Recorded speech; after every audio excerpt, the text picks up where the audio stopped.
What's going on, child? It's your most favorite diabetic YouTuber in the whole entire world, back on another video. Now, before we get into the actual video, because of course we got quite a few things I want to talk about, I have to state the obvious. Obviously, I'm at work, I'm not at the crib, but the show, it must go on. Now, like I said, there's quite a few things I want to talk about, so before we get any further, I have to say it is all love, no hate. Okay, so real quick, there is a viral video going around where the the head coach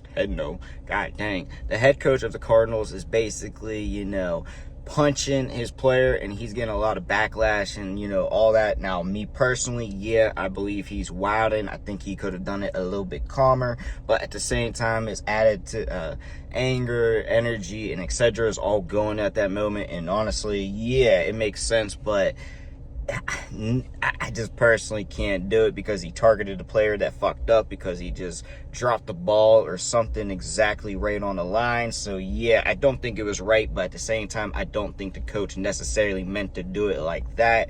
But at the same time, it doesn't justify it fully. Like, yeah, if he was trying to do it where it was like a little or whatever, truly, that is fine in my opinion. It's football, it's gonna happen, and low-key, it's a coach. It's not like he's doing it fully maliciously, but this, the way he did it, it doesn't look the best. So, it kind of looks maliciously. So I'm 50-50 on the whole thing, but it is low-key a crazy clip to see in general. So this is actually pretty amazing. Honestly, I'm happy that they finally gave Shador a damn chance, and he proved it. Now, I'm not a Cleveland fan. I didn't watch the game or anything like that, but, I watched the highlights, checked the little clips out and shit like that, little intel. But apparently, Shador Sanders is the first quarterback since 1995 to win the first career start.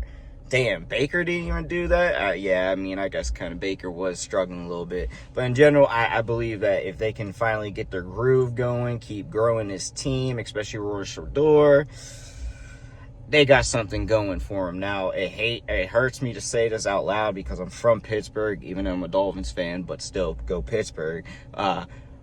I would love to see the Browns actually be decent. I would love to see the Browns actually contend because Cleveland is a beautiful place. I love going out there for Cavs games and shit. And honestly, the energy just anywhere in the East is beautiful when you got your sports popping. All right, I'm just going to say that. And I think Shador is going to keep growing and growing. And if it ain't with the Browns, some other team's going to pick his ass up. Miami, please.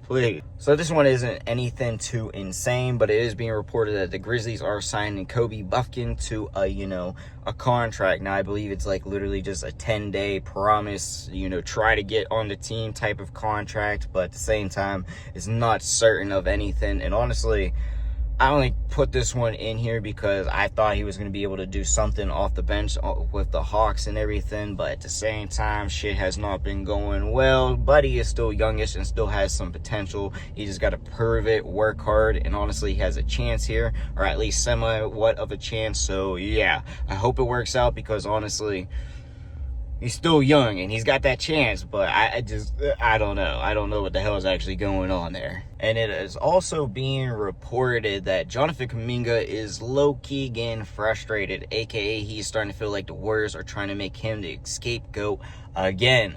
Now, obviously, he's getting benched. He's not really out there playing too many, minutes, especially since they're losing. So he's getting frustrated on that factor. But low-key, you kind of do hear them, leaning towards him again. But at the same time, I don't really hear too much criticism of Kuminga right now, if I'm going to be brutally honest with y'all. But yeah, obviously, I'm just going to say this. He's going to be traded. There's no way that he's going to stay a Warrior, at least till... If he's not traded at the deadline, he definitely will be traded this offseason, and they're just going to use him as a piece. Now, trade him for who? Maybe over to Sacramento for DeMar and Malik or some shit like that. I don't know, but yeah, I think Kuminga just needs to get the hell out of there. But of course, he's still got the bag, and I think he's going to be able to get some minutes. But it just seems like him and Steve Kerr got some weird-ass tension going on. So really, I would just like to see him get the hell out of there because I feel like the potential, and I feel like Kuminga really could be that guy out there. Now, of course, he hasn't really shown it, if we're going to be real, but I believe he could be that man. He could be that guy, okay? I believe it fully. Okay, this one is really like the headliner of the video, but basically, Kenyon Martin decided he first of all, I don't think he started out as being disrespectful, if I'm going to be real with y'all. But basically, he came out and started saying how Draymond Green isn't that great of a defender. He only goes after certain people, you know, like that way. And also, you know, basically, he wasn't saying he's a fake tough guy, but it sounded like he was saying he's a fake tough guy, if we're going to keep it real. And you know, Draymond Green wasn't feeling that. And then he also said something about him being not that great of a defender because he got lucky with where he got drafted, etc., etc. And he also went to the point to make a list of 200 people he believes, Kenyon Martin believes, that are better defenders than Draymond Green. Crazy, low-key, a little bit petty in my opinion, but at the same time, I'm gonna be real. Low-key, I like the energy. Kenyon Martin, low-key, is that man out there, but so is Draymond Green in my opinion. Now, Draymond Green actually has responded, and basically, he came out with a lot of shit that, you know, I'm just gonna keep it real with y'all. I'm just gonna, like, minimize it, but basically he says that he keeps seeing everybody setting shots at him and he doesn't understand why. And then he's basically said low-key he respects Kenyon Martin, but then he goes and says you're underrated or something like that, or you're underachiever, I believe, because if I got that wrong, my apologies.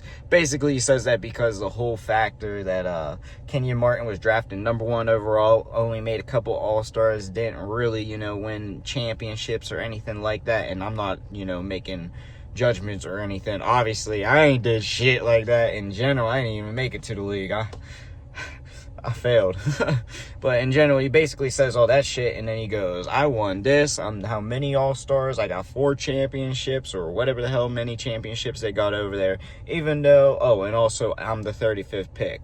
So he claps back, and, you know, it's nothing like insanely. He does it in a subtle way, but at the same time, I'm gonna be real with y'all. I don't think it's like no real beef. I feel like they're just kind of getting their words back and forth, little podcasting type beef. But I feel like they both got a point. Like Draymond Green, he definitely did get lucky where he's at and everything, the situation, of course. But I feel like if he got drafted, no matter what, any team picked him up at the 35th pick, he would have been something. Now, what if you won all these championships and shit? I don't know all that. I won't say all that, of course, because me personally, I feel like Draymond Green's a good player and all, but he's got to be right. He's got to be by the right people. But yeah, I don't know. I just don't think this shit's too real, but low-key was more interesting, especially since Kenyon Martin made that whole-ass list. And honestly, Draymond Green has some truth into what he means. He had a low-key, or he's having having a better career technically than Kenyon, but they both are legends low-key. All right, we're just going to say it like that. So no matter what, they did their thing, and I think they should just hug it out. Let's just get it all peace and love in this damn world. But really, that's all I gotta say. But don't know what y'all think in the comment section down below. But like I said, that's all I got for y'all. Peace.